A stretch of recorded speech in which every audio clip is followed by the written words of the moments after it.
Hello, I'm Mike Brandon, and joining me is James Walsh of Ansan Foreign Supporters Club. And just for you, we are going to preview Ansan ahead of the 2019 season. So there's been some big changes in the third season of the Greeners era. And let's start by talking about some of the departures.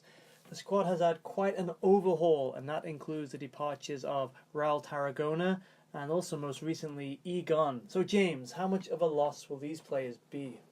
I think Raul Tarragona in particular is a big loss to the side. The Uruguayan scored on 15 occasions in the 2017 season. He was somewhat injury-plagued last term and only managed 3 goals, but again you can put that down to the amount of games that he missed. Egon is a big loss also. He was a promising winger, or wing back for the Greeners, you could say. He played on 20 occasions last season, scoring 3 times. His pace and versatility will be sorely missed by the Greeners. Also, Seko Kone, it didn't really happen for him at Ansan. He only got on the score sheet on 2 occasions, one of which was a penalty. His hold-up play was brilliant, but his style really didn't fit the K-League 2. Do you think he should have maybe had another season with us? I think under a different manager, perhaps something could be yielded from that potential, but Lim Wan-suk wasn't prepared to take the chance. Well, of course, we wish him well in his new endeavours. So let's talk about the additions then to the squad. So there's been quite a lot of new faces. Ansan, for the first time, have filled the foreigners' quota, as we have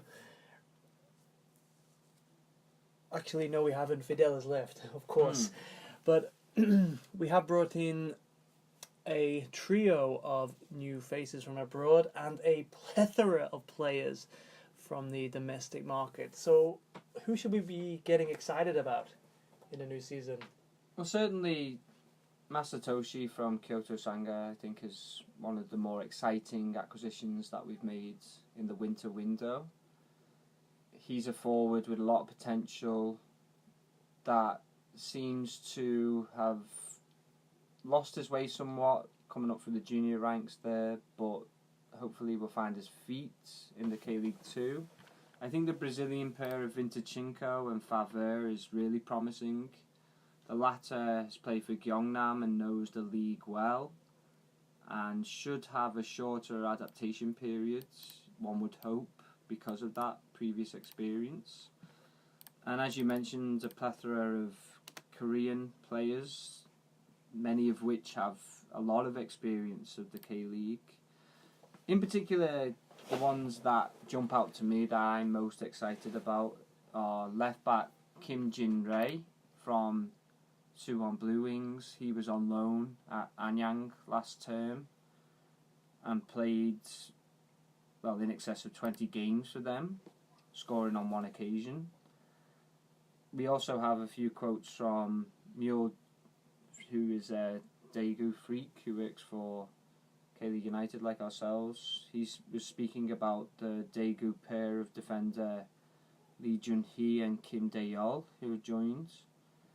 He said that Lee in particular had a high work rate and a good mentality.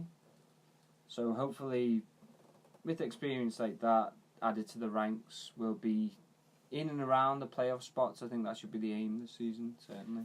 Right, and Yoon Sun-ho coming in from Kochi United in the Shikoku League in Japan.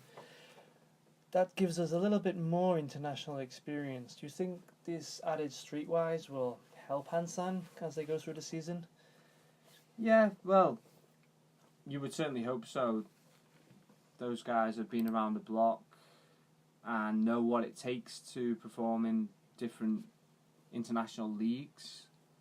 Certainly, I think it will help playing with different types of players, particularly ones that are new to the division, such as Vintachenko and Masatoshi, certainly. Perhaps, I think, the most significant signing, so to speak, a bit more of a Tottenham-style signing, I guess, was retaining our player of the season from last year, Jang Hyuk-jin. He's been an assist machine over the past 2 years, and I really thought that maybe he'd be the one taking the step up to the K1. What does it mean to keep him? And also, why do you think he has not moved on from Ansan, given his obvious abilities?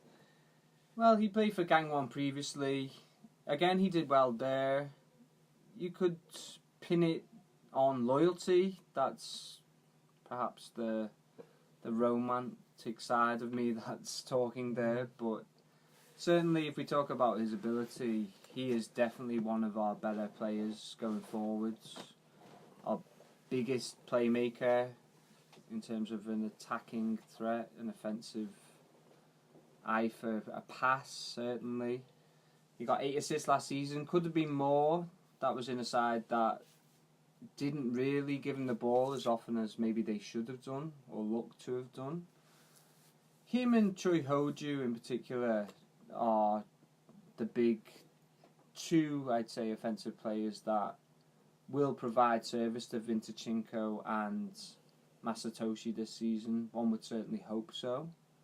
I believe, looking at the opposite end of the defensive line, Lee and Jae, our centre-back, and Park Jun-hee, our previous captain, both signed contract extensions in the winter window also, which is equally important because they are mainstays in that defence, and Lim Wan-sup seems somewhat defensive, so I can see them being key figures under his tenure for sure. And also, of course, remaining at the club was Lee Hee-sung. Now, last season, Hwang Sung-min and Hee-sung were rotating quite a lot, so it was a surprise to me when the new squad numbers were announced that Lee Hee-sung had actually been made captain. So, what impact might that have on the side, and why take the captaincy from Park Jun-hee and hand it to a goalkeeper who didn't play every game last season? And even when we've brought in Jae, who has actually been given the number 1 jersey as well. Yeah, that was certainly left of field. I thought Park Jun-hee was a solid captain. One thing that I would suggest is maybe Lim Wan-sup didn't want to come in last season and strip Jun-hee off the captaincy. He maybe was worried about what effect that would have on the defender and waited until the break to make the change. I think if you've got a big goalkeeping personality, we don't know what these individuals are like in the dressing room, certainly of an Oliver Kahn or Peter Schmeichel's stature, then I'm all for a goalkeeper being captain, but I would much rather it be an outfield player, be it Jang Hyuk-jin or Park Jun-hee, Lee and Jae, one of the key figures in the sides.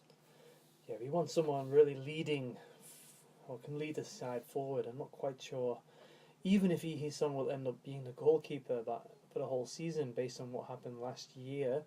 So I think that's an area of concern that we'll have to see how it plays out over the season. Maybe we'll be calling Lim Wan-sup a genius for that appointment by November. No, I certainly agree. If you look at last season, Lee Hee-sung wasn't helped by the players in front of him, but he only kept 3 clean sheets, with departing goalkeeper Hwang Sung-min keeping 2. Both didn't really cover themselves in glory, which again makes it more peculiar, this decision to install him as the new captain ahead of the new season. Right, so of course the most striking thing of our season last year was the 3 managers, and of course there was a lot of instability, but there was also a lot of instability in the squad itself, given the amount of rotation that was taking place, or formations and players. So do you think Lim Wan-sup will be able to actually stamp his authority on Ansan this year? Because the 6 games he was in charge for towards the end of last season, they weren't vintage performances by any stretch of the imagination. I think the pressure's on the gaffer this season, given the amount of signings that the board has sanctioned. There's been a huge influx of players, be it both domestic and foreign. They'll be hoping to be in and around the playoff positions come the end of the season, certainly. And if we are going to look towards the end of the season, then we've had 2 ninth place finishes in this Greeners era. What is it that would make you satisfied this season? Where do you want to be without being, without dreaming too much? Well, to be in playoff contention would be fantastic. That would represent massive progress, given, as you said, that we finished 9th in our first 2 seasons as the Ansan Greeners side. So that should be the aim. Again, given the amount of new faces that's been acquired this season. Of course, it can be cliche, but some form of cup run would be nice as well.